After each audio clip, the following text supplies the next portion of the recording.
Yo, what's going on, everybody? It's your boy Rich, and welcome to the Wins and Losses show. I'm super duper excited, man. Welcome to the first show, guys. This show right here, man, this show is all about giving you guys knowledge, news, and getting you guys paid, man. And I want to welcome you guys to my host, co-host, Mr. Teacup Lou. Mr. Teacup Lou, if you could come in, talk to the people, man. What's up, bro? How you feeling?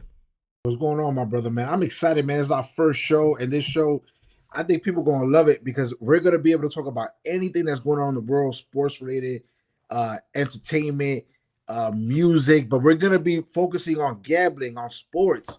So we want to give you picks, we want to get you paid, we want you to start making money. And not only that, we're gonna bring people in here that's also gonna help you make money. So I'm excited about this show, man. My name is Lasado Tavares, aka Mr. Teacup, the sports guru, sports genius, man. I got like a history in my head when it comes to sports. So this show is gonna be, man, we're gonna have so much fun, and we're gonna be talking about everything on the show. Man, bro, I'm super excited, man, because I know you are OG, man. I know you are OG. I know you've been into sports since I met you, like waking up straight to ESPN, going to sleep to ESPN. So I know you real deep into sports. For you guys that don't know me, my name is Rich off the net. You guys can follow us both on all social medias as Rich off the net, Teacup Lou. You can follow us on all the Wins and Losses page. That's Instagram, YouTube. Our main streaming platforms is Kick, YouTube. You can find us there daily, giving out news, giving out daily picks, guys. This is something that we've been doing for people close to us, been getting people paid, but we're bringing it to you guys, letting you guys join our community, let you guys get paid with us, man. So I'm super excited, Lou. I know we've been working on this show for a little while. It's finally, get going, guys. You guys are pretty much in like the pre-launch of us launching the show super live, right? So once we hit 10 pre-launch videos, you guys are going to get the full launch of this show. And guys, I want you guys to know something right now. I want you guys to hit the like button, hit the sub button, turn notifications on because you don't want to miss any of those videos. And for you guys that hit that sub button, hit that like button, comment below, guys. We're going to do something special for the first 10 people, right? Comment below, first 10 subs. We're going to give you guys some free picks, man. So let's get right into it, Lou, man. I know you got some topics on your mind. I know it's some stuff you really just... Yeah, I definitely want to talk about the Lakers. We got to talk about the Lakers, man. And I feel sorry for anybody who took the Lakers yesterday, on the money line or on the spread because you figured, hey, man, they're coming back home. The first two games, honestly speaking, they had leads. They should have maybe closed one of those two games out, but they didn't. So I know a lot of people yesterday betted on the Lakers, either money line or spread, because they figured, you know what, they're coming home. You know what I'm saying? They're going to have a little advantage. But again, the Lakers, I don't know what is it with them, but they can't close Denver out. And it's crazy because all three games, they've been leading at the half. All three games, they've been having double-digit leads. But it's something that happens second half that they just can't close Denver out. I can tell you what happens, right? The Lakers, I mean, you got to really, every time we look at the Lakers, we have to look back at the last time they won. Right? Because I don't think that organization, I'm a Laker fan. So we have the pain and experience from watching every year on why we're not winning.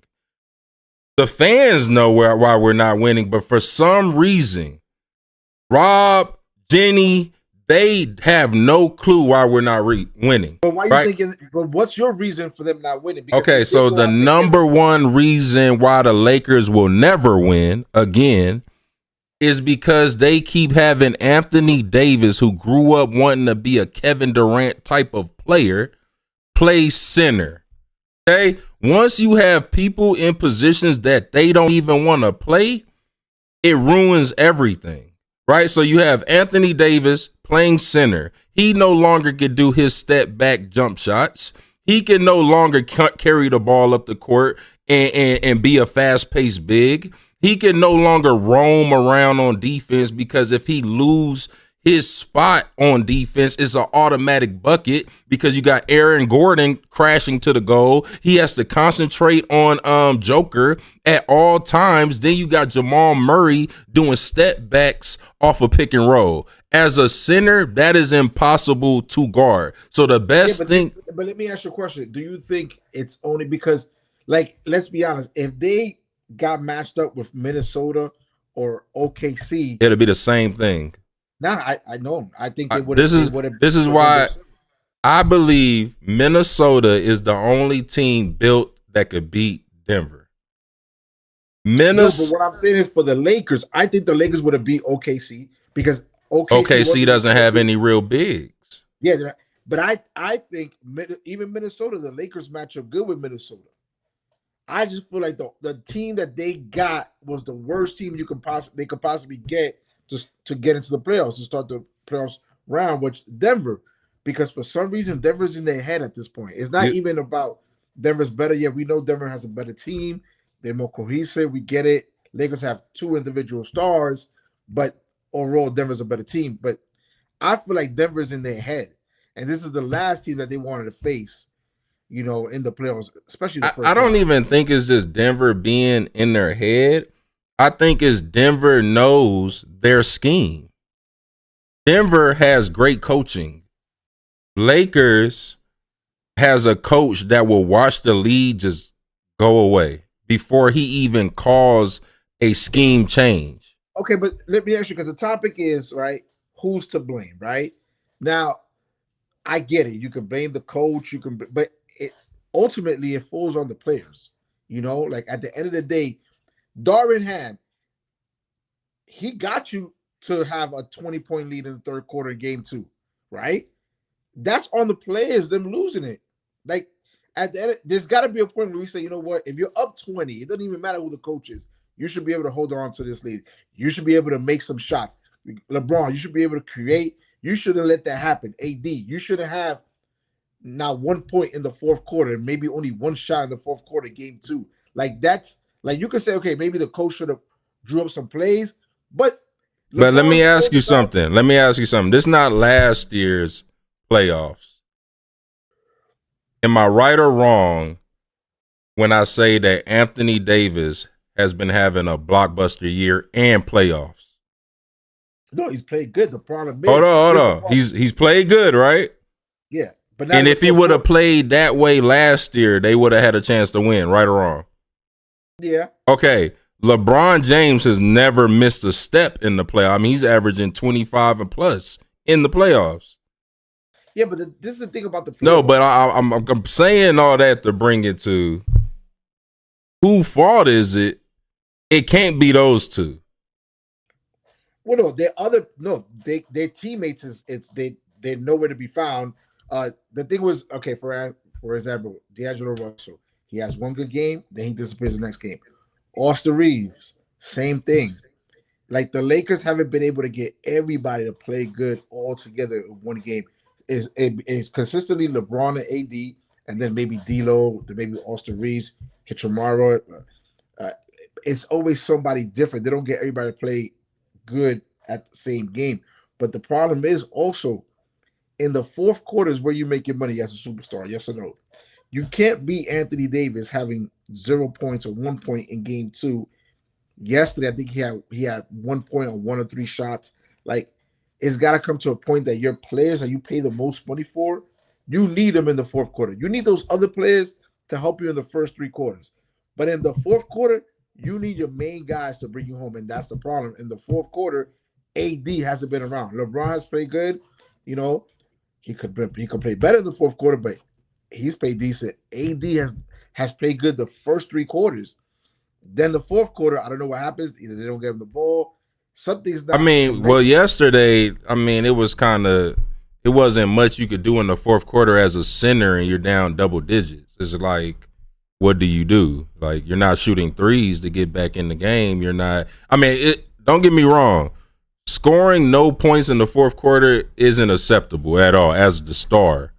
But at the same time, if you're down, I'm not going to look at AD to score. I'm looking at more at that dude that had 24, 26 minutes that's the point guard with the ball in his hand that shoots threes, that runs around hopping, skipping, acting like he's Steph Curry any other night. But when it's playoff time, you got 26 minutes, 0 points. That's who to blame. Like, if we're not going to blame the staff, or the coaching, you already know basketball. It starts with the point guard. It doesn't start with your star. Basketball don't start with your star. It starts with the coach, and it starts with the guy bringing the ball down first. That's LeBron. That's mostly all the time. No, that is not LeBron. LeBron is only running point because he don't got one. No, that's not true because LeBron always ran point at any team that he was in. It's a difference of being a point forward and running point. But the majority of the time, he's having the ball coming up. I mean, he's only bringing up the ball because he has court vision and he's drawing attention. He's not bringing the ball up because the play was made for him to distribute. That's not what he's doing. He's bringing the ball up. Let me ask you a question. Currently constructed how this team is, can LeBron win with this team? Because forget it, it's done this year. Absolutely not. For next year. Absolutely not. They cannot ever win again until they have another dominant big with AD running four. They will never win again, ever. Okay. Because AD walks into the arena not even wanting to play. That's why he's sometimey. He shows you what he could do every night if he was in the mood to do it. But because I could have sworn that when he was in New Orleans, he had Boogie. He had Boogie for half the season.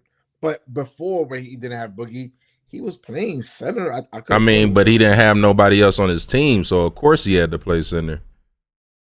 So you want him as a power forward. That's what you want him as a power forward. AD as a power forward. Just think of all the pros of AD as a power forward. One, the other team's power forward have to guard him. Let's think of all the power forwards in the league. I can only think of 2, maybe 3, 4 that could guard AD. Cat, Jabari, who was the other 2 I just had in my mind? Cat, Jabari. It's 2 more that I just had in my mind. I forgot them. But Cat, Jabari, centers, Embiid. He's not a 4. Oh, not 4. So if you had a center in, Embiid would have to guard the center. You get what I'm saying? This is where the Lakers are messing up at, because they're putting their best defender concentrating on the best center. If you're a smart coach, all you got to do is make your best center go stand somewhere, because AD's going to be following them. So that's why you see Joker winning these games without Joker putting up crazy numbers. Do you see what Joker scored last night? I think he had they had a balanced attack. They had Gordon had 29. I think Michael Porter had 21. They had a balanced attack. But that, you think people think that's by mistake? That is drawn out to do that, bro. Let me ask you something. The Lakers tomorrow. Joker had 24. Joker had 24. Lakers tomorrow. They're getting 3.5. Would you take the Lakers getting the points? Do you think that? I feel like this is what I feel like. The Lakers are getting plus 3.5. Yeah, Lakers are 3.5 point favorite. I'm Denver. Nuggets are 3.5 point favorite right now, right? And they're playing in LA. Yeah, of course, game 4. That's sad. Yeah, but I will pick the Lakers tomorrow, because I don't think they're gonna get swept 2 years in a row. As a Laker fan, bro, let me just be honest with you. I've been down this road. The best thing to do is take the LeBron over and expect a disaster as a team. That's the best play. But I think as pride, they're gonna have some pride. Everybody's talking about them getting swept. But this is the thing, bro. Coming from a Laker fan, see, you're a Knicks fan. I'm a Laker fan. I'd have been heartbreaking all my life. The last thing I would do in this situation is try to be a genie wondering if they gonna get swept again. Because I get it. you get what I'm saying? Because they it. should get swept again. If they don't get swept again, it's just because Denver don't care at that moment. But the truth is, you should get swept again. You get what I'm saying? So I really just honestly feel like if they could find a way to win the next two, because let's be honest, they had double-digit leads both games, and they blew it off bad coaching, bad rotation, no heart, no drive, no care. I'm Hollywood. It just screams it all on the court. I'm rich. I'm paid. I live in LA. No matter if we win or not, I got to play with LeBron at his last end years. I got to be on TV every night. When he leaves, I get to be one of the go-to guys here if I'm still here. So honestly, yeah, I would like a ring, but I'm not stressing if I don't get a ring, right? Every time I watch one of their interviews after the game, it screams, I really don't care. It just screams it. Like, only people who care about winning and losing is LeBron and AD. Everyone else there are just fans from Gold's Gym that happen to get a job. I get it. You get what I'm saying? That's why they can't win. There's no dogs on the court. There's nobody on the court that's going to say, LeBron, get the hell out the way. You remember when Kyle Kuzma pushed LeBron to go play defense? No one's on this court is going to even raise their voice to LeBron. That's a problem. Like when there's no accountability, there's nobody willing to step up. When LeBron comes out, there's no one willing to lead. You got a veteran, D'Angelo Russell. He looks like a rookie at all times. Honestly, bro, I am almost done with basketball. I'm done with the Lakers. I'm ready to retire from watching basketball. I'm sick of seeing LeBron getting sold out. It's embarrassing to the Laker nation. All I know is, and I'm going to say this before we go to the next topic, my GOAT would not be down 0-3, 2 playoff series in a row to the same team back-to-back years. And we know who my GOAT is, Michael Jeffrey Jordan. So with that being said, because this guy is your GOAT, my GOAT, Michael Jeffrey Jordan, would not be getting swept back-to-back. That's a subject we ain't even ever trying to talk about here. Feel me? Like, just letting you know. My GOAT, the real GOAT, would never be swept like that. Yeah, you got it. Not with a team like that. He would at least figure out to win one game. You got it. All right, what we on next? Man, yesterday was a monster day for all the future of the NFL, where I'll be spending a lot of my time watching because I won't be watching NBA after this year. Caleb Williams, number one. That was amazing. I mean, I'm iffy about him. I'm not gonna lie, but whatever, they had to take him because you don't want to just, God forbid, he turns out to be the next Patrick Mahomes. You have to take him. So let's just talk about the top five, okay? We got Caleb Williams, number one. But we don't got to talk about the Chargers. They took offensive lineman, whatever. We got to talk about the three quarterbacks. Really, Marvin Harrison. No, but I want to talk about the Chargers too. It might be a Charger fan on here. This is top five because Joe Alt is nice. No, but I mean, it's a safe pick. It's not okay. So let's start with Caleb. Okay, a lot of controversy around Caleb. Did you have Caleb going number one? Yeah, I had him going number one. You have to make that choice. You can't he's been number one. He's been projected number one since his 2 years ago, right? So his last year, Oklahoma, and then he went to USC. So he's been projected when he comes out to be the number one. So yeah, now do I think you got to understand when it comes to these quarterbacks, a lot of them is hit or miss.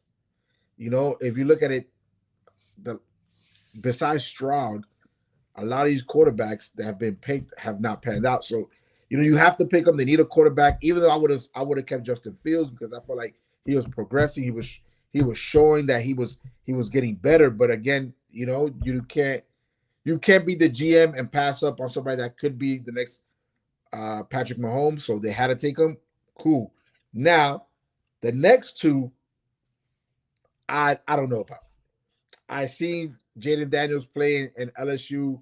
Yes, he's put up good numbers, but a lot of the good numbers he's put up was against bad teams. That is true. So, huh? That is true. And the thing is, what people don't understand, a lot of sports fans don't even understand because I'm big on college. Most of these quarterbacks are reading one side of the field. They only make them read one side of the field, and they throw into open receivers all over the place because the defense, unlike the NFL, hasn't caught up to the offense in college football. So if you notice college football, that's why these teams be scoring 57 points, 67 points, because there's wide open receivers all over the place because these defenses isn't up to par to the offense. So you got to take that into effect. You got to take that into effect, like when you're judging these quarterbacks, because a lot of times, bro, me and you, if we had the arm, can throw to these open receivers. They're running open all over the field in college football, right? So these numbers, you got to kind of look at them, and they kind of skewed because anybody that can pass the ball is going to get yards, touchdowns in college football. Because if it was like that, then all these quarterbacks that were throwing crazy in college football, why when they get to the NFL, they can't do the same? Why a lot of them are bust? Because you got to read the whole field. It's just not one part of the field that you're reading, and the guy's always open because the DB isn't as good or isn't as developed as the wide receiver. So this is why I say Jaden Daniels, Drake May, they might be good, but I lean to them being more average than being good. Do I think they're going to be as good as CJ Stroud? No, I don't think so. I don't see it. You don't think they're going to be as good as CJ Stroud? No, I don't think so. I don't even think they're going to come close to him, honestly. Especially Drake May. I've seen him play against decent defenses, and he wasn't able to do anything. So win or loss, Caleb Williams for the Bears organization is. I'm gonna have to say win because they had to pick him. So win. That's that. I mean, Caleb Williams. They not only. I wasn't a Caleb Williams fan at first. Like I knew he balled out. I don't like his attitude. I didn't like his attitude, but the more that I realized where he's going, I love the confidence. Like he is confident. I didn't like the attitude. You know, this guy coming from Cali. You know, you coming from USC. You kind of acting real bougie. But when you get shipped to the rack, you in the rack now. Okay, it's cold. Oh, they don't win. They now, not winners. But, he is from D.C., too. People don't even know he's from D.C. No, I get that. But you're getting shipped to a place that don't win. And you grabbing the jersey, you smiling, you swagged up. It's just, I feel like one of the main reasons Stroud had a great year is because his swag matched the community. When your swag, and this is why I feel like Penix is the real quarterback, because when you think bigger than just the field and ESPN and the old traditional way of thinking, you start thinking about what if the culture in the city got 100% behind this young, urban, fast athlete. But hold on, they have, because he broke Caitlin Clark's record in jersey sales for one day. Who? Everybody, Caleb. But that's what I'm saying. That's exactly what I'm saying. When you have a rough community that's never won, and they get behind a quarterback that they feel got that swag of a winner, that attitude as a winner, that leadership as a winner, even though you're young, they jump behind it, and it makes that quarterback better. I've seen it. RG3. I've seen it. Even Lamar. You get what I'm saying? Even Lamar. So I feel like Caleb Williams, they got all those great pieces on offense. They got the DJ, they got Swift. They drafted Rome. They got DJ Moore. They got Cole Kmet, the tight end. They got a squad, bro. They got pieces. You get what I'm saying? They got talented pieces. Like, I've never looked at the Bears and knew their players' names for real. Like knew, like, oh, they got hitters. Like, picking up Swift was uh got like I think all off season and then drafting Rome was next level to put with Caleb. You get what I'm saying? Like Caleb, you could just see it. He was, I don't know if you got to see the visual of his reaction when they drafted Rome, but he was so excited, like, yo, they got my guy, because now he got the weapons. Now, is the Bears defense the best? Absolutely not. They got Sweat. They got a couple of other pieces that could be built around, but that offense is going to put up numbers. It's going to electrify the stadium. It's going to have people wanting to watch Bears games, and it's going to give them the confidence. All right, here's my main question. Bears over 8.5 or under 8.5 wins this year? That's a real question that we gotta ask. No, it is. It is. It is a real question we gotta ask, but I can't give you the answer on that because I honestly don't know. That's a tough one. That's a tough one. That's a tough one. I'll be honest, that's a tough one. Like 8 games, you gotta think that offense. I'm gonna say they get about 8 games. So I don't really know. I guess I would take because that division is tough. Because you gotta think now the Vikings got JJ. Then you got the Lions. Then you got the Packers. And then Aaron Jones just signed with the Vikings. So the Vikings got a squad. The Vikings got a squad. We talking about the Bears, and the reason why I'm bringing up the Vikings now is because they're the only people outside of the Lions who can make Caleb have an unsuccessful year. So somebody out of that group, out of them young quarterbacks, Love, Caleb, JJ, one of them will have a unsuccessful year because all of them can't make the playoffs, right? Yeah. So out of those 3, or at least those 3, because we got the Lions, I don't know who's really the favorite out of those, right? So I got right now a topic pulled up out of the Bears, the Vikings, and the Commanders. I put the Redskins because you guys know I used to be a Redskin fan. I don't know what the Commanders is. But out of them, and everybody they picked up yesterday, of course the draft is today, round 2 and whatever. But out of these teams right here, who would you say is the real NFC contender? None of them. None of them are going to be contenders, honestly. I feel like they're still a year away. We don't know about McCarthy. We don't know about Jalen Daniels. These teams might go 6-10, 6-11. I mean, if you ask me right now, Bears are not winning more than 8 games. Then I don't even think they're winning 7. With Caleb. Yeah, with Caleb. Because again, I'm not saying he's going to be better than Justin Fields. But for next year, how much better can he be than Justin was? Because Justin was actually good. He was actually playing good last year. And what they won it like 7. I think they won like 7, 8 games. I'm not sure last year. So how much better for maybe in 2 years, he'll be way better than Justin Fields was last year. But how much better is he going to be than what Justin Fields was last year? So if they only won 7 certain games, again, I don't see it. I think 6-11, 7-10. Washington. Remember, Washington's in a tough division. You got the Cowboys. You got the rest. You got the Eagles. The Giants will be a little bit better. So, I mean, let's be honest. Like, even the Redskins, they're not gonna beat Dallas in Dallas. They're not gonna be Washington in Washington.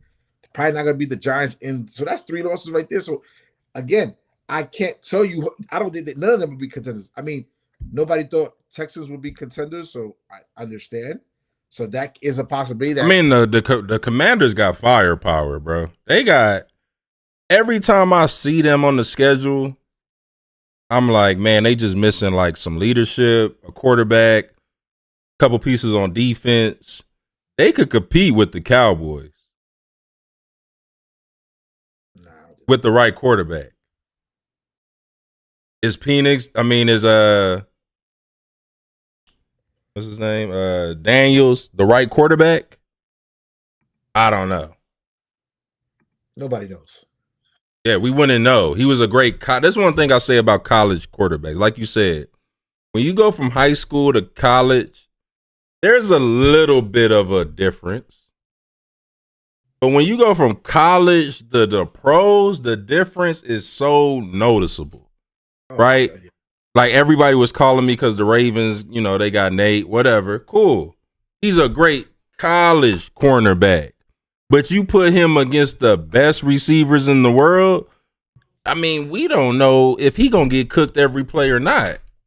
Yeah, it takes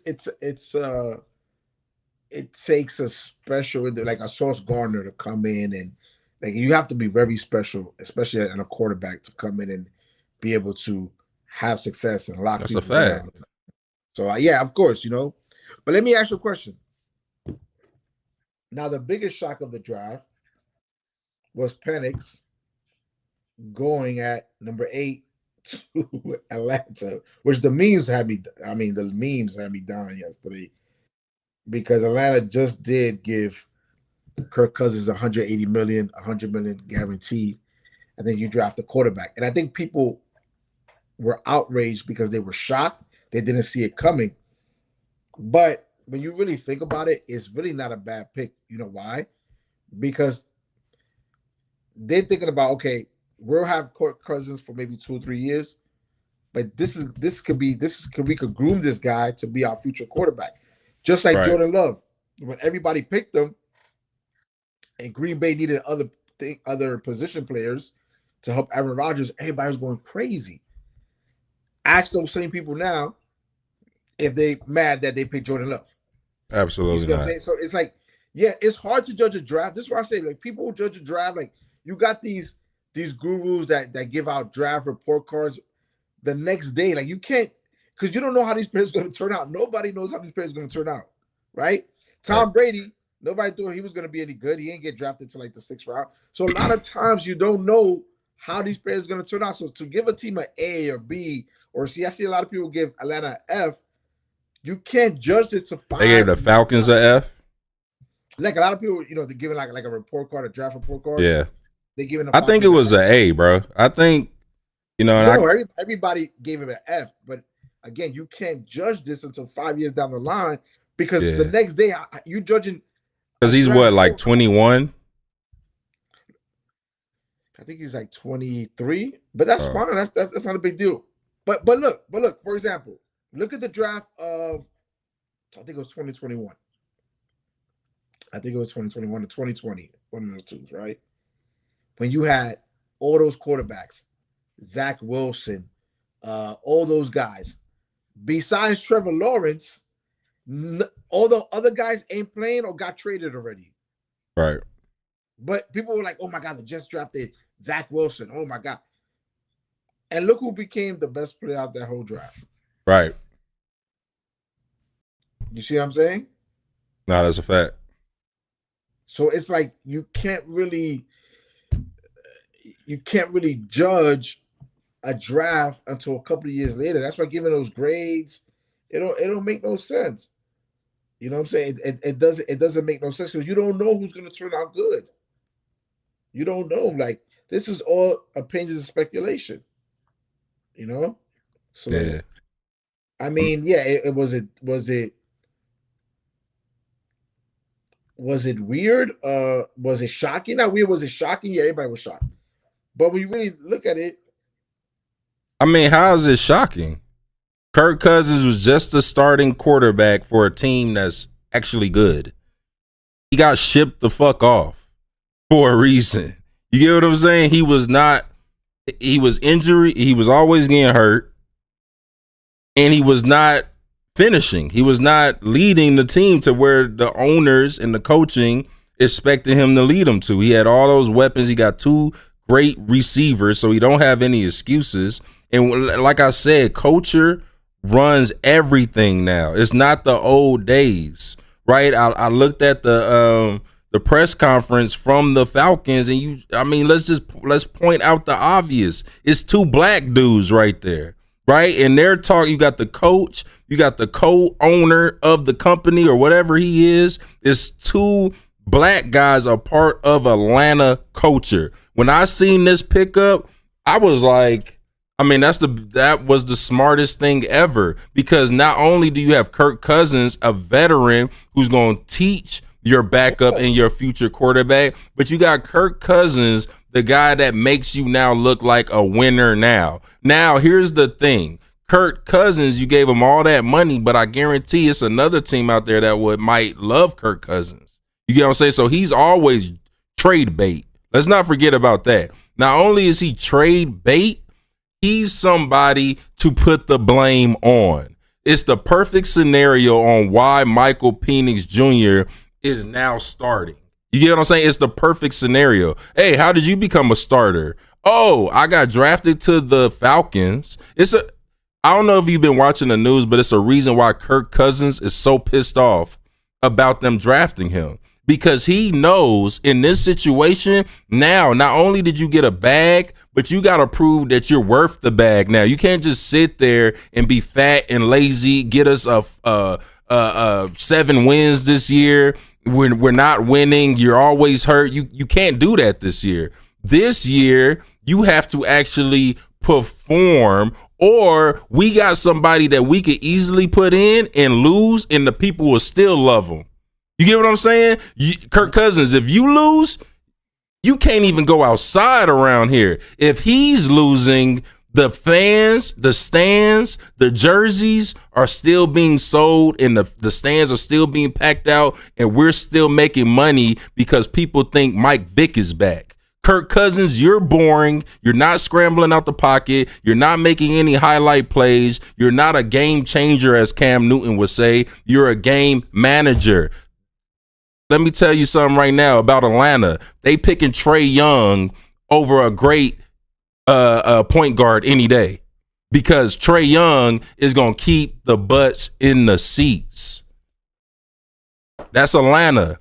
So they don't really care that Kirk Cousins is experienced. They don't care that they even gave you money. I think personally, soon as he got the money, they regret giving it to him.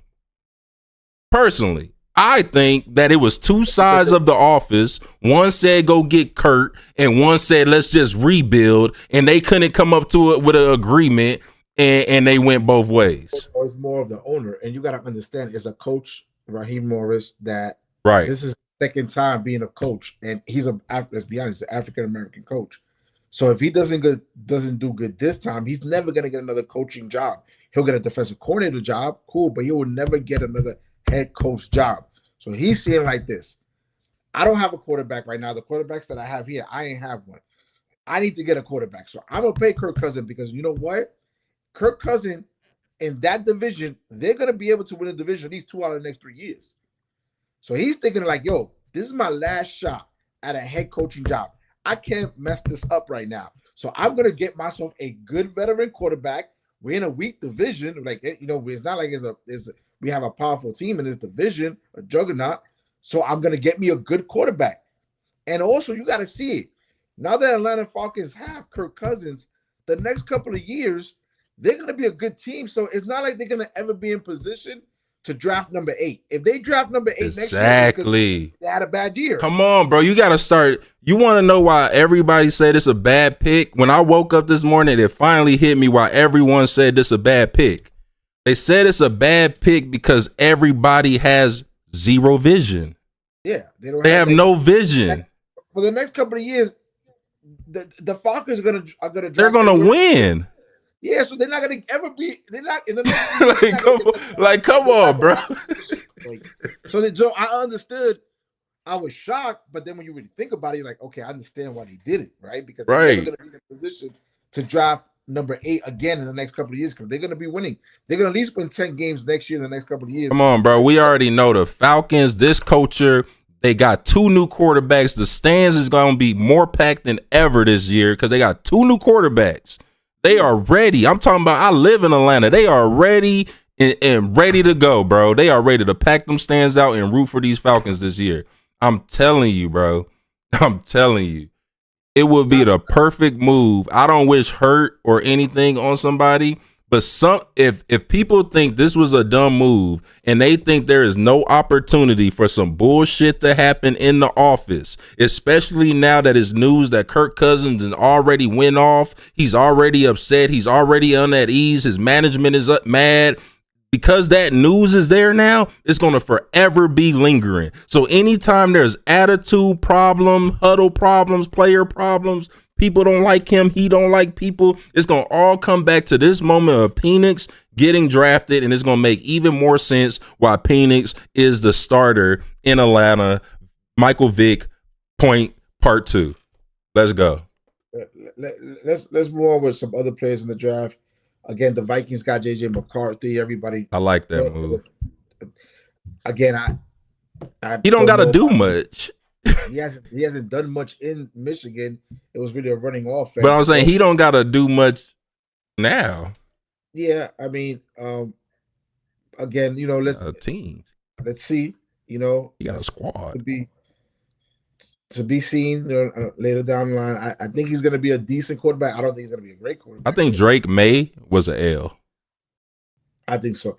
I also think drafting Bo Nix number 12 was an L for Denver. I mean, again, that was terrible. The guy was 20. He's 26 years old. I'm not saying that he can't be good, but what I'm saying that was a terrible move. He's a system quarterback that played in a system that they just throw the ball. And again, there's wide receivers open all over the field. That's not going to happen in the NFL. So I thought that was a stretch, right? Because when he played in the SEC, which is the defensive conference, he didn't do nothing with Auburn. That's why he left. Then he went to the Pac-10, Pac-12, which was a more spread out conference that they throw the ball over. There's not really good defense. He put numbers up. So I think that's a stretch, but hey, you never know. Anybody else stands out? Let me see. There was 7. Let's talk about Marvin Harrison Jr. to the Cardinals, man. Like, I'm gonna be honest, bro. This is why the Patriots just piss me off. They had the opportunity to change their whole culture one pick. Okay, we know you wanted Daniels. You knew you wasn't getting Daniels. Okay, like the Commanders wasn't gonna pass up on the opportunity to get another RG3 and put butts in the stands. I could have told anybody that, right? But as far as the Patriots, you passed up on Marvin Harrison Jr., right? That you could have later on. It's plenty. I won't say it's plenty of other quarterbacks, but Drake May ain't he ain't that further than all the other quarterbacks that's coming after him. The thing is, this is the thing. These GMs, they get scared, right? Because they say, God forbid, I don't take the quarterback, and I had the chance to take him, and he turns out to be Drake May's not the quarterback. I'm not saying that, but you got to understand how they think. This is how NFL GMs think. If I don't take the quarterback when I need a quarterback and he's there and he turns out to be good, I'm gonna lose my job. You're gonna lose your job. At least if I take the quarterback and he doesn't turn out good, I can say, hey, everybody else would have also taken him at that spot because we didn't have a quarterback. So It justifies them picking the quarterback. Because look what happens. A lot of teams passed on Mahomes, right? Because they were like, should we take? And then, boom, look what happens. The Chiefs get him. And look what Mahomes turns out to be. So now they're like, you know what? If I draft the quarterback and it doesn't work out, I can at least say, hey, everybody else would have done the same thing. Right. Now, if I don't draft the quarterback and then he works out, I'm going to lose my job. I'm going to lose my job because you should have got the quarterback. Yeah, so it's more, if anything, bro, whether they like Drake May or not, it was more of just a safe pick. It was a safety pick. Cover my ass pick. We're gonna say this on the show because you know what it was. They wanted Penix so bad they panicked with the timer. They wanted Penix so bad, bro, that they panicked, bro, and just picked. Like I said, it was a cover my ass pick for the GM. That's basically what it was. Yeah, that's what it was. You know what I'm saying? So they went out. You can't pick. Yeah, that's it. Malik Neighbors to the Giants. I'm a Giants fan. I love that. We need a. I wasn't in love with none of these Yeah, I other like that quarterbacks. pick. Yeah, he's gonna be good. And you All still these don't got wide no receivers that got quarterback. drafted. Now the Chiefs, man, the rich get richer. Yeah, okay. So this Chiefs fucking pick, bro. Unbelievable. Because this guy is like another Tyreek Hill. Like He's he not is. Tyreek Hill, but he Tyreek Hill basically. He's like another. Yeah, he's like this guy's the fastest wide receiver in the draft. This guy. He's not the fastest he's the fastest wide receiver ever. Yeah, this guy is, and you put him with. Now the thing is too, we don't know what's gonna happen with Rice because of the stuff with the accident. So we don't know, right? That's unfortunate. But he'll probably end up playing. Maybe get suspended a couple of days, but he'll end up games. But he'll end up playing. But for me, this was a no-brainer. This definitely I like that pick so much because he gonna get skirty. He gonna get skirty in that West Coast offense. Them zigzag routes in and outs. He gonna be gone, bro. They kind of got a similar offense to the offense he already was. Yeah, and he's and one thing about Mahomes, he's gonna be working with him in the offseason. They're gonna get that timing, that chemistry. All right, but let's get into this, man. So on the Wins and Losses show, guys, as you guys know, we talk about news, we talk about topics, we talk about highlights, But this is our first episode. We'll get into the highlights later. Make sure you guys sub.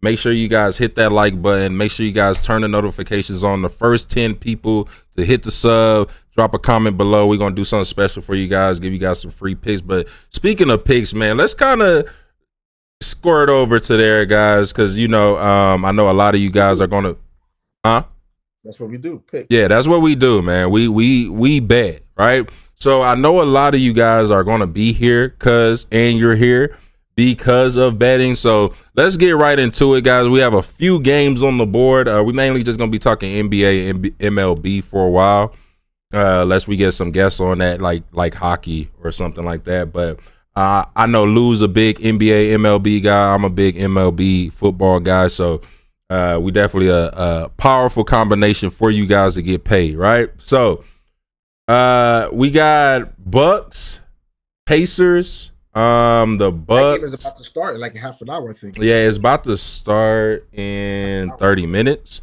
So we got 30. We got the Pacers as a 6.5 favorite. How do you feel? Who do you got on this game? I like the Pacers. I like the Pacers first half, and I like the Pacers for the game. I think it's the first playoff game in Indiana in it's been some years, and they're gonna be fired up. They came back 1-1 back home, so now they got the home court advantage. I think it's gonna be, especially without Giannis, that he's not gonna play. It was cool what Damian Lillard did the first game, but look what he had to do for them to win. I don't see him doing. I mean, I see him having a good game, but again, he can't do it by himself. So I see a Indiana Pacers big win today. I feel like the crowd's gonna be into it again. They're going crazy over there. They love that team. Tyrose Hilbert was talking about it. Like he was talking about, we're gonna come back home. So I feel like Tyrese Halliburton is going to be too much in the Indiana Pacers with their bench. The enthusiasm of the crowds that give them the energy. I love the Pacers at 6.5. I think it's at 6.5 right now. G, if you want to just double check, but I think right now, it's at 6.5 right now. I'll take them. And what's the first half? What's the first half? First half. I'm not looking at the line right now. It should be like 3. Yeah, it'll be like 3.5, 3. Yeah, 3.5. Yeah, I would say. I'm more confident in the first half more than probably the whole game spread. No, I think they're gonna win by like 12 to 14 to 15 points. They're gonna win because the Pacers in the last 19 games, they're 14 of 19 first half money line. So I would love to take Pacers spread because the money line is minus 192. That's not worth it. But I would love to take the Pacers. No, I take it with the points first half. That's what I'm saying. That's what I'm saying. I would take the Pacers first half points. Because just being honest, bro, I didn't watch this matchup a lot of times this year. They played a lot of times. And the Pacers really just own their ass. Like, no, they own. This is what I'm saying. Yeah, all year. Now, when they lost, a lot of memes start going around with the Damian Lillard when they played in the play-in, and Dame was talking about be humble. I just think that was a bad move with Tyler Halliburton. I just think you don't talk shit to the Halliburton, right? I just don't think it's a good move. A lot of people forgot Indiana was the hottest team this year in basketball. They fell off for a while after the injury, but against the spread last 10, they're 6-4. Against the spread, the Bucks last 10, they're 3-7. So just being honest, the Bucks are a terrible team on the road against the spread. They're a terrible team on the road. Money line also. And then you're playing a team that's the best team at home against the spread, the best team at home money line. So it's like, are you stupid or is you dumb? You take the Pacers. It's kind of like it's kind of like common sense. Now, as far as the -7 Pacers, yeah, I would take the money. I would take the spread first half, call it a day. Or I would just take the first half spread and call it a day. All right, moving on. We got Clippers, Mavericks. We got the Mavericks as a 4.5 favorite against the Clippers. Me personally, the over is at 213. I feel like this is a game that the Clippers must have. The Clippers against the spread, the last 10 games are 7-3. They're giving the Clippers 5 points basically. I think that's a lot of points. I think Dallas is going to win the game though, but I think it's going to be a close game. But I would take the Clippers. I'm leaning to the Clippers with the points. I think that's a lot of points, especially if Leonard's playing. I feel like, again, I think the Mavs are going to win a close game, 2-point game, 3-point game, but I do think Clippers will cover that game. Yeah, me too. All right, moving on. We have the Timberwolves and the Suns. We have the Suns as a 5-point favorite. Me and you, we actually went to a Suns game. We got to see them up close and personal. How embarrassing they are. Back to the Clippers. It was terrible. It was probably the biggest waste of money for the person who bought us the tickets. I'm glad we didn't have to buy them. I'm glad we didn't have to buy them because, man, this team right here is just. I would take the T-Wolves with the points. I mean, until the Suns show me something different, the Suns could easily come out and win by 15. But again, until they gotta show me that, because until that, I'm gonna have to take the points with Minnesota. Because you know what thing? Defense travels. Right. Like if you're a bad defensive team, when you go on the road, it hurts you more, right? Yeah, right. It shows up. But if you play good defense, it travels with you from home to the road. So I would take the 5.5. I think it's at 5.5, might be 6 right now. I definitely would take that. I would definitely take the points. And again, if the Suns blow them out, fine. But they gotta show me. They gotta show me that they worth me taking. Right now, I can't take them. Yeah, honestly, I think the Suns win, but they don't cover. So I'm taking Timberwolves plus money. Plus the points. Timberwolves away is the number one team away. So I just think giving them 5 points is a no-brainer to run with them. You get what I'm saying? Last 10 games, the Suns versus Timberwolves, the Suns have won 7 of the last 3, but they only covered 2 of those 10. You get what I'm saying? So, they won 7 out of 10, but they only covered 2 out of 10. They're not really a high-powered scoring, high-powered defensive team. The nights that they do score a lot, they usually let the other team score a lot. Yeah, they can cover, but like I said, they've only covered twice. against Minnesota in the last 10. So I'm gonna just keep running with the trend. Let me see. There's nothing else, any other value that I could really see from this. So I would even run Minnesota plus money line plus 194, the better team. Yeah, I wouldn't mind laying that, but just to be even more safer, I'll take +5 minus 106 with the Timberwolves. So what else we got? We got let's go to hold up, and then we got baseball. We got some hockey games though. You want to go over some hockey? You could definitely talk about some hockey. I just not really super familiar with all the hockey teams, so I'm not going to try to dive super deep into it. But today, we're going to do 2 at a time on baseball. Okay. All right, so today we got A's, Orioles, Dodgers, Toronto.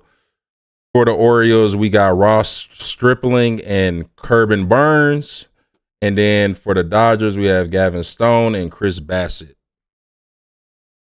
Me personally, I'm going to lay, not only am I laying the first half spread with the Orioles, but I'm also doing minus another point on the Orioles. I think this is a blowout game. Yeah, the Orioles, had a rough little start, but they're waking up. Their bats are waking up. They're 8-2 in the last 10. They're 7-3 on the over against the A's last 10 times that they play them. So pretty much every time they play the A's, they whoop their ass. The last 3 times they played them, it was 12-1, 7-2, 9-4. Every time they play the A's is pretty much a beat down. Ross Stripling is 0 for 5. He hasn't won a game yet, and I don't plan on him being a winner today. His last 5 games pitching, he did 5 innings, 5 hits. 5 innings, 6 hits. 6 innings, 11 hits. 7 innings, 8 hits. 5 innings, 7 hits. You know what that means? He gets hit the fuck up, pretty much. Excuse my language, but he can't avoid a hit. What we want to say. Huh? No, I'm saying, so any kids watching, excuse my language, but this guy right here is getting hit. Like he's getting hit, okay? So I wouldn't put any of my money betting that he wouldn't get hit. Not only am I going to do the Orioles -2, I'm also going to do over on Ross Stripling's hits. It's most likely going to be 5.5 or so, or it might be a little bit higher. It might be 6.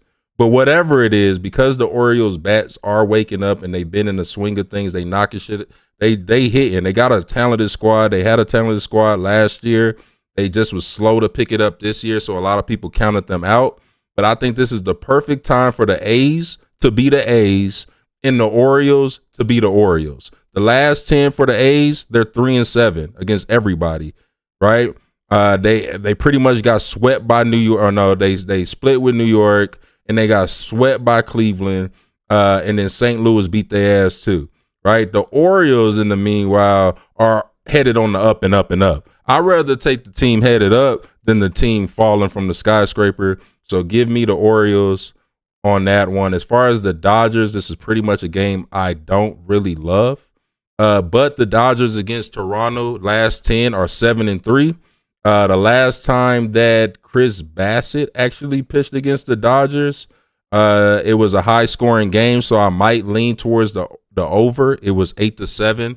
The Dodgers came out on top. Chris Bassett gave up 4 hits, 2 runs in 5 innings, so that's not too bad. But Chris Bassett, Gavin Stone going against each other, I do expect runs to happen.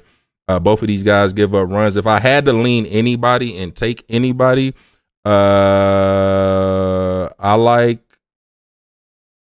neither. I would just take the over or pretty much leave it alone. I would lean probably, I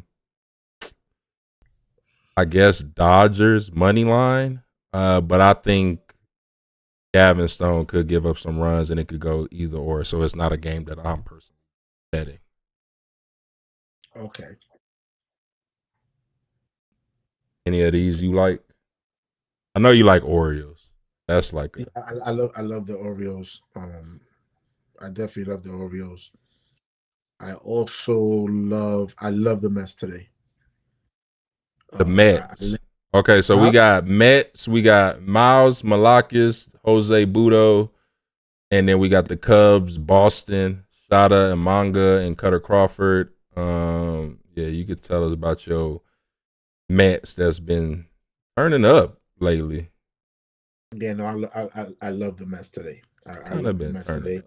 Think the line is 125, if I'm correct. Um, the line is 125.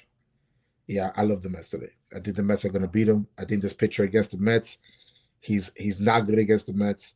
So Mets coming back home. They had a 3-3 road trip. They're feeling good about themselves. I definitely love the Mets today. There's not even a question.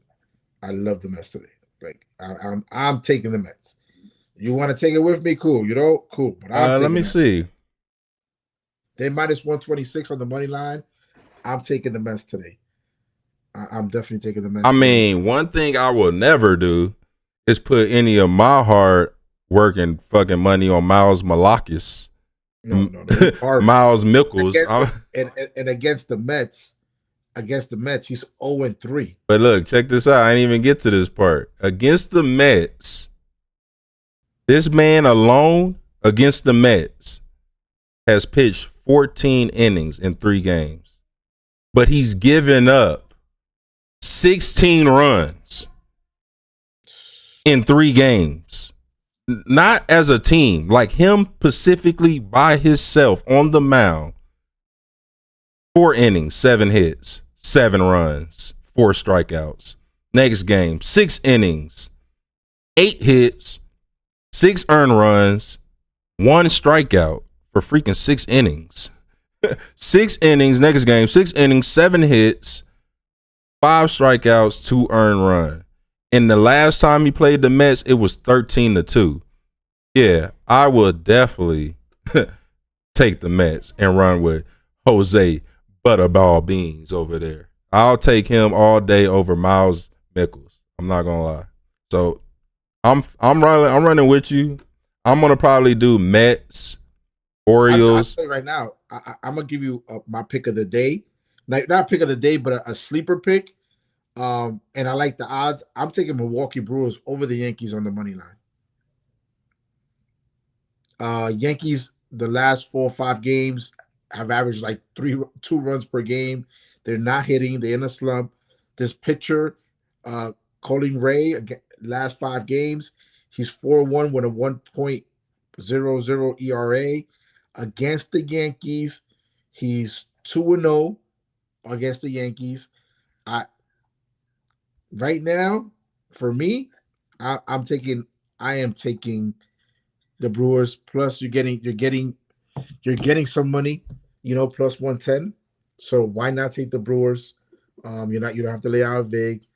So, to me personally, I'll take the Brewers. Like, if you really look at it, the The Yankees, Brewers versus the Yankees. yeah, the Brewers are at home. I would take Yankees are 5-5 last 10 games. Um, Yankees have scored against the A's, which pitching is not that good. They scored 1 run. They scored Uh, 7 runs, 4 runs, 0 against A. So in 2 games, right? 2 out of the 4 games, good. they only scored 2 runs. Then against Tampa, they only scored 3 runs, 4 runs, then they got shut out. Yeah, the Yankees offense hasn't been that good. Um, I like the Brewers today. I think that's a game that I would take. So I like the Brewers and the Mets. Brewers and The the Mets. Mets. I'll take both money line. You want to parlay them together? That's fine. But let's see what a parlay would give you with the Brewers and the Mets money line. Let's see, Brewers. The Mets is minus 126. The Brewers is Yeah. So right now on plus FanDuel is 110. plus That shit almost 300. 300. Yeah, gotta be. That's a good bet. Let me look at some of that Brewer. Hold on. Louis Gill. Yeah, I would take Brewers. I just glanced at it. I don't gotta even look at it no more. I'll take Brewers. I take the Brewers and the Mets. Mets back home. Brewers are home. I would definitely take them. I'm taking the Pacers again. I'll take Pacers first half, which I'll look at it right now because I am on FanDuel.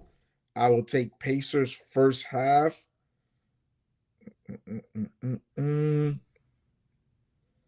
Pacers first half. NBA. Let's see what the Pacers are first half here. 6.5. The line hasn't really moved, so that's a good thing. Half. Okay, 3.5. So lane 115. So basically, what they're telling you is that they expect the Pacers. So you got to always look at the VIX, guys. When you're betting, when you're gambling, look at the You VIX said because they Pacers, what? minus 3.5. VIG is 115, right? So they're basically saying that, and if you take the Bucks, is minus 105. So they basically telling you that the people are on the Pacers, and they expect the So you Pacers. taking Pacers plus 1.5? No, plus 3.5 first half. Huh? Pacers plus no Oh, plus minus 3.5 first half. Pacers minus. Pacers are favorite. All right, and So who was the other team? you got plus there, but you got to take Pacers minus 3.5. All Yes. right. You said First half, Brewers? Brewers and Mets. Mets are minus 126. Brewers are plus 110. Now you could parlay them. You could take all three in a parlay, or you could just take me. What I would do, I would take the Mets and Brewers in a parlay, and I would take the Pacers straight up minus 3.5. Vegas What's the 115. odds on all this together right here? If you put this all together, let me see. For a parlay, you're looking at wow, plus 604. Plus 604. Yeah. Yeah, if you take this parlay, it's plus 604. I like that. A good one. Me personally, I would take Orioles, uh, Pacers first half, Mets, Atlanta, Cleveland over 8.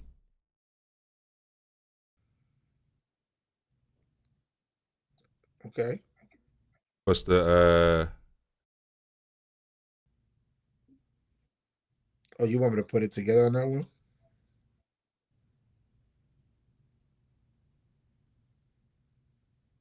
All right, let me save this parlay for later. What's the parlay you want me to look at? it's uh it's Orioles, Mets, Pacers first half spread. Matter of fact, Pacers first half money line and Atlanta over 8. It's 8.5, the over. Oh, okay. 8.5. And then you want so it's a 14 NBA. Let me go. You said Pacers first half money line, right? Right. So let's see what we got here. Pacers money line half money line will be minus 210. Those four games: Baltimore money line minus 290, Mets minus 126, over 8.5 for Braves and Guardians minus 106, and Pacers first half minus 210. You're looking at plus 592 on FanDuel. So if you put $100 on this parlay, you're winning 592. Hold on, let me type it. What you said it was again? It's Baltimore money line, New York Mets money line, over 8.5 for the Guardians Braves game run line, and then the Indiana Pacers to win the first half outright.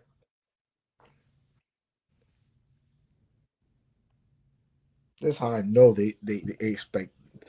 See what's the book the spread on that? Plus what? plus 210. Nah, it was more than that. The money line on Pacers first half. No, I'm talking about the parlay. Oh, plus 592. I was trying to say I thought you meant the Pacers one. plus 592. Yeah, you got 5,912. Gotta take out 92. Picture of that. Yeah, ladies and gentlemen. So that's that parlay. Again, for me, I will parlay the Mets money line and the Brewers money line plus 110, minus 126 for the Mets, and I will take the Pacers minus 3.5 for the first half, for the simple fact, first home game in years in Indiana. The crowd's gonna be hyped. Those young players are gonna be hyped. Tyrese Halliburton is gonna be hyped. Like they're gonna be so. Look, prime example. Give you the prime example of what happens when a team comes home and plays a playoff game for the first time. Orlando versus Cleveland last night. Orlando, for the first two games, didn't even have a lead for 1 minute, for 1 second of the first two games. They got smacked both games. They come home. They haven't been home, and they haven't played a home playoff game in probably 12, 15 years, I want to say. And look, yesterday they were up by 40 at one point. So again, I'm taking that scenario and I'm giving it to you for today's game. And and plus, these are hated rivals. Like, these guys do not like each other from all this shenanigans that happened this year with the Giannis ball that he thought Indiana tried to steal it. They have bad blood. Indiana's always talking shit, pardon my language, to Milwaukee. Halliburton did the Dame time. Like, it's a lot. They don't like each other, and it's good because too many of these teams, all these people want to be friends in the NBA. So it's kind of refreshing to see two teams that don't like each other. So Indiana, I'm telling you right now, that place, if you turn on the TV in 6 minutes, the game is going to be on. That place is going to be wild. So I'm taking money line. I'm taking Indiana Pacers 6.5 for the game, and I'm taking them 3.5 for the first half. I think they're gonna kill Milwaukee. So, yeah, I know like we got one that more topic though. I like that pick, bro. I'm not even gonna lie. That's a good pick. That's a great pick, man. That's a great pick. I'm about to put up the game right here. That's a great pick. I think Indiana low key blow them out. Like, it's not even worth talking about. To be honest, most people had Indiana winning the series, even if Giannis was playing. So now that Giannis ain't playing, most people had them winning the series regardless, even with Giannis. So, like, let's be real. He's not playing right now. I don't know when he's going to come back. The calf injury. He might come back game 4, they're saying. Not sure, but yeah, I don't know. Where's this game? Is it on ESPN? Where is this game on today? Or is it on TNT? Is it on TNT or ESPN? I think it's on ESPN. I think this game is on ESPN. Yeah, it's on ESPN at 2:30. So I'm taking them. Let's talk about my Knicks, please. Can you pull up my Knicks? Who? My Knicks and Sixers from last night, where the Sixers basically played. Jordan B scored 50 points, had 8 rebounds. But one of the dirtiest games I've seen a player play. Like, Jordan B should have got kicked out of that game last night.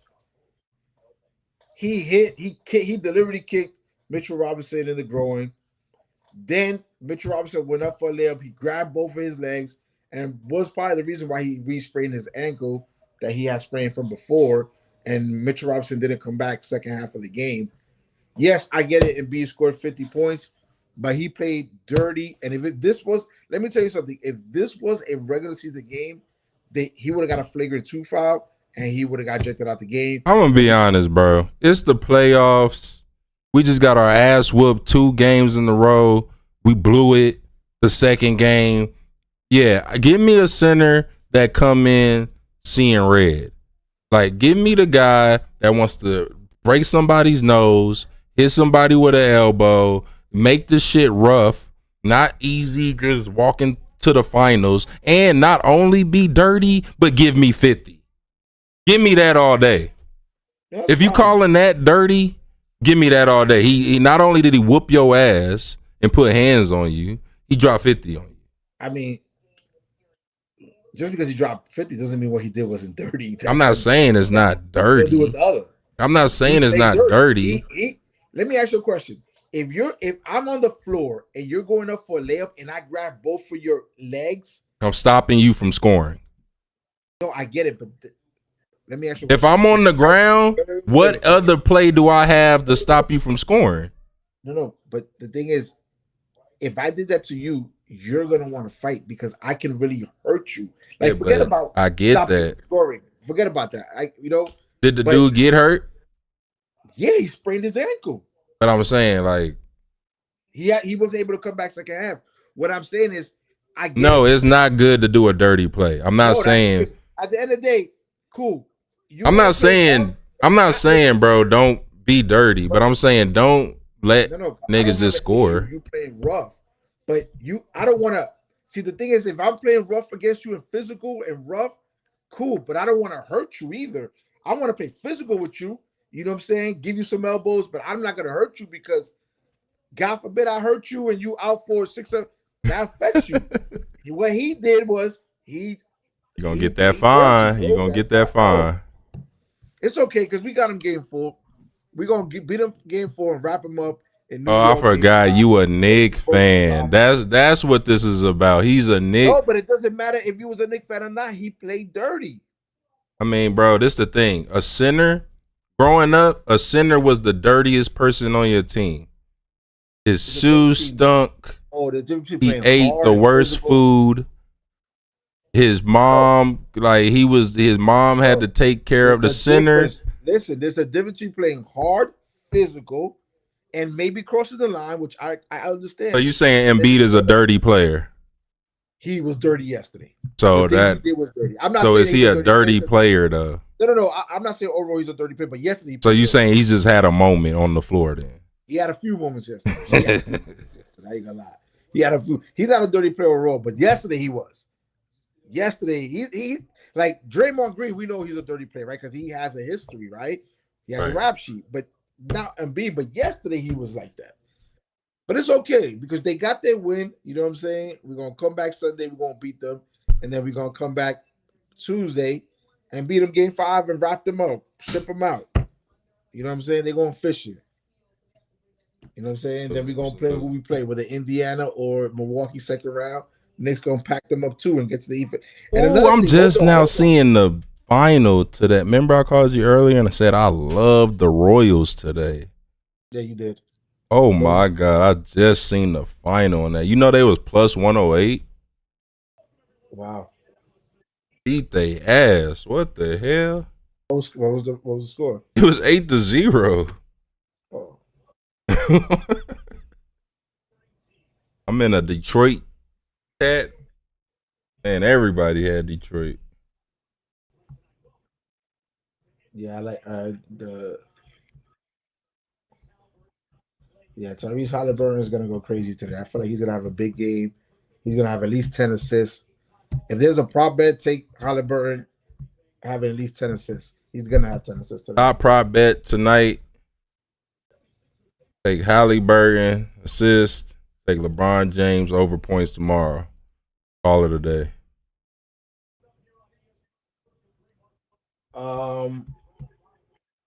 You could throw some Luka in there if you want.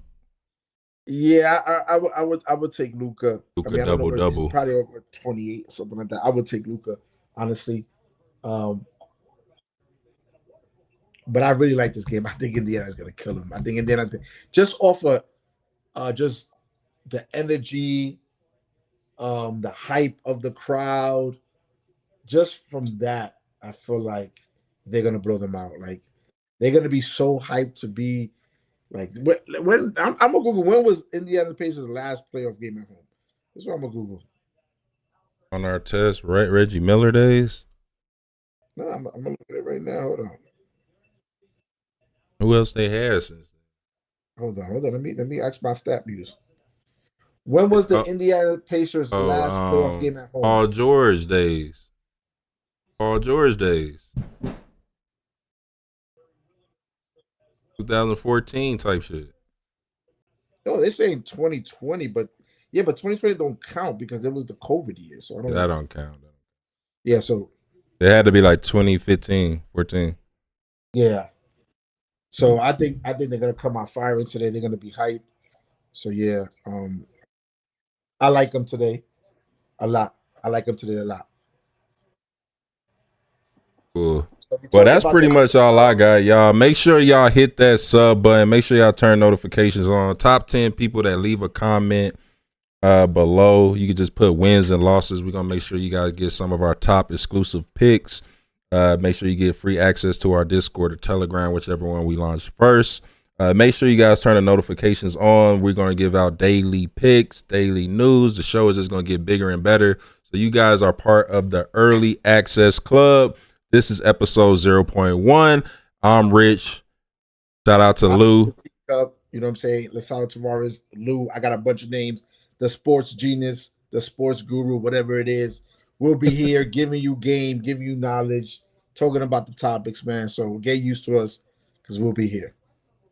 Shout out to everybody that tuned in. Our first episode, man. If you got that parlay, matter of fact, drop your top pick in the comments, right? What's your top picks? Yeah, we not saying we the experts. We not saying you an expert. Maybe you got a pick that I want to follow. Drop your top picks in the comments. We might even follow it. We'll let you know if we do. Shout out to you guys and holla at you guys. Till next time, Lou, if there's anything else you want to throw in, go ahead, brother. Man, I'll see you guys on the next one. Yeah.